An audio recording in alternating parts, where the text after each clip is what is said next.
Alright, what's going on everybody? Welcome back to another video, and today we're going to be talking about how soft people can be, which is something that we've talked about here on the channel before, of course, which is why this video is titled Imagine Being This Soft Part 2. Now, this one doesn't really pertain to the first video. This is an entirely different topic, but it's something that I wanted to cover nonetheless, because I saw this happen, I guess, over on Twitter, and I was just kind of surprised. Because honestly, it stuns me that things go this far. Now, I get that Twitter is a really toxic website, right? It feels like 95% of all of my content comes from Twitter because something stupid happens over there and then I get opinionated about it. But this is just something I don't even understand, like, why this even had to be a problem in the first place. It was a completely unnecessary event to begin with. So before we get any further into the video, I just want to say that nearly half of you watching have yet to subscribe. I try to post multiple videos per day to keep you entertained, so consider leaving a like to help support and subscribe with notifications on so you never miss anything. Also, all of my socials are on the screen right now, so consider leaving a follow on these for more awesome content, and also consider grabbing a shirt if you're really awesome. Now to the rest of the video. Today we're going to be talking about video game journalists, okay, which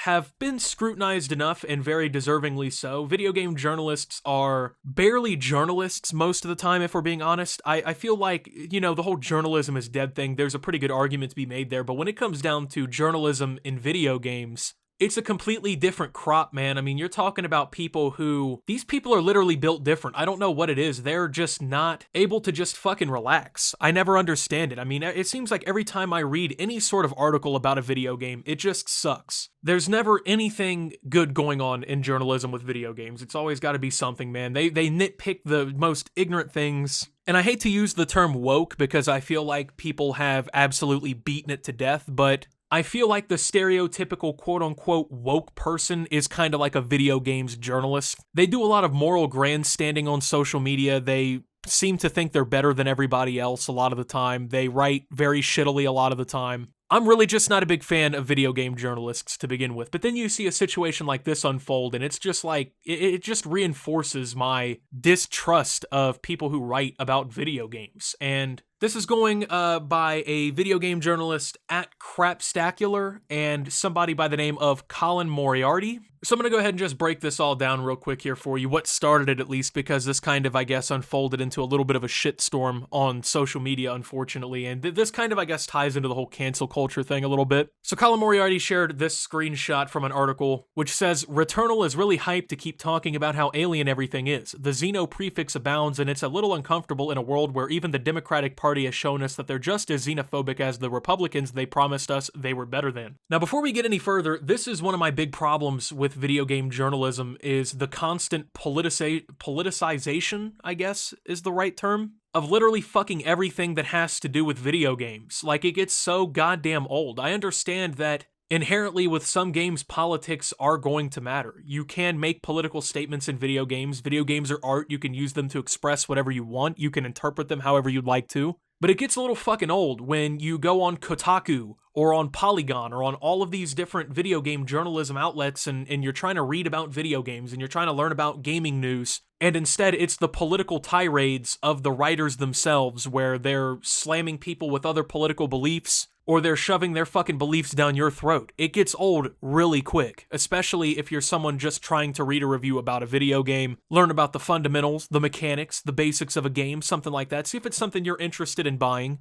That shit gets old really quick. Now, this Crapstacular, who is a writer for Polygon, I guess Polygon, GameSpot, PC Gamer, edits for Haywire Magazine, then put out a tweet that said, not sure why anyone is still following CM, but if you still are, I'm going to unfollow you for implicitly supporting someone who's making this space worse for anyone who isn't a straight cis white man. Pretty fucking bold claim to make about somebody. Definitely not a very nice thing to say about somebody, of course. Which is continued with, hi, I'll unfollow you tomorrow if you're still following CM. Or you can unfollow me. So this person writing these articles or whatever, who's so upset by the presence of Colin Moriarty on social media, is so upset that they're willing to unfollow people just for simply following this person. Now, I first off want to say that that is an absolute fucking loser mentality. If you take social media so seriously that somebody following someone you don't like is enough for you to not follow that person anymore, honestly, there's something wrong with you, dude. Like, if that difference of opinion is so significant to you that you just can't associate in even the most basic generic form with another person, then you have a fucking problem that you need to work out. That is not mentally healthy. And I don't know if people who do these kinds of things think there's some sort of like hard ass for doing this. Like, oh, I'm gonna unfollow you on Twitter if you don't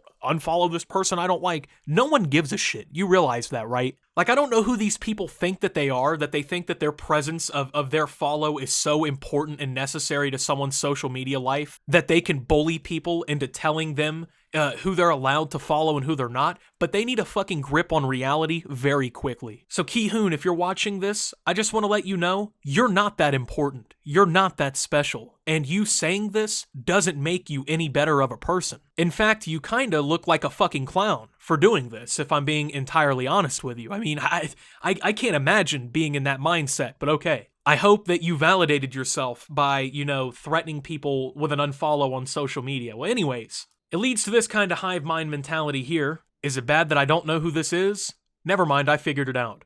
Who is it? I still don't know. First name is Colin.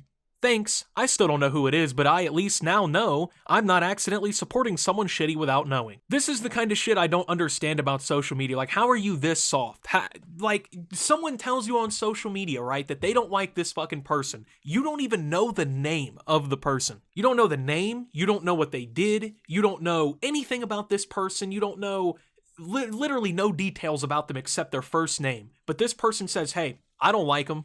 And so all of a sudden now, you don't like them.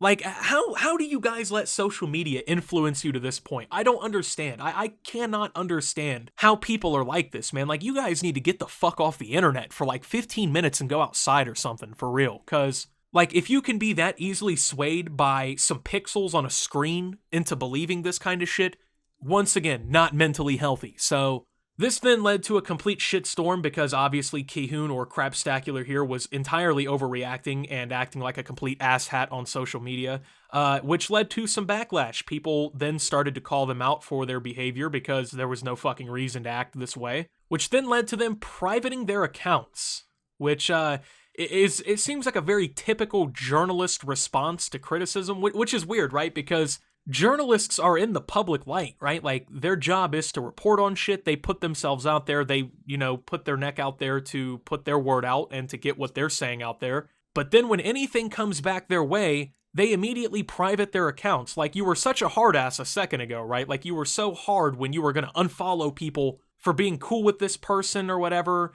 or following them, not even being cool with them, just fucking following them on social media, to say the least. And so you were hard then, and you were so big and bad then, but then you got criticized for it, and now you're privating your account. So then when I guess all this backlash started to kind of build up against this journalist who started all this shit really in the first place, it then led to a bunch of these other game journalists who are just as equally soft and pathetic to rush to their defense. This really sucks. I'm sorry he specifically targeted you like this. Hope you're feeling okay. It's absolute trash. Sending you love. This shit sucks. I'm sorry this is happening to you, Ki-hoon. You're one of the most talented people I know. Ignore this chud. He truly has nothing on you. I'm so sorry. I know you said you're alright, but for whenever you aren't, we're here for you. It was okay to bully people on social media by threatening to unfollow them and ignore them if they followed this guy because you didn't like him. It was okay to make baseless claims about somebody and to essentially fucking smear them on social media. But when that person responds to you and makes you private your account, that's when all these people rush to defend. It's crazy how Ki-hoon was targeted like this, right? I can't believe something like that would happen. How dare he be targeted? Even though he was the one who started and was the one deliberately targeting people in the first place, right? I don't understand how people get on social media and behave this way. I don't understand how this is, especially like in video game journalism, right? Like, your job's to write about video games. I would think that's a pretty awesome job, but these people are so fucking perpetually miserable that you see situations like this unfold, and I don't understand how it gets to this point, but man, something just needs to stop about this, bro. Like, you guys just need to shut the fuck up. Like, if you can't handle the heat, stay out of the kitchen. Like, it's okay for you to sit there and shit talk people, it's okay for you to sit there and fucking smear people online and say things like this, but when they say something back to you and respond, all of a sudden you're gonna be a crybaby about it. And shame on all these other people who don't even understand the half of what happened, who have run to defend this person who started the harassment in the first place, and have now completely validated that asshole behavior. So with that being said though, thank you guys for watching. If you did enjoy, make sure to leave a like, subscribe if you're brand new around here on the channel, follow me over on Twitter and Twitch at @subtooptimus, make sure to check out Shop Opti down below, and until my next video guys, this is Optimus, well, just thinking this is stupid, and signing out.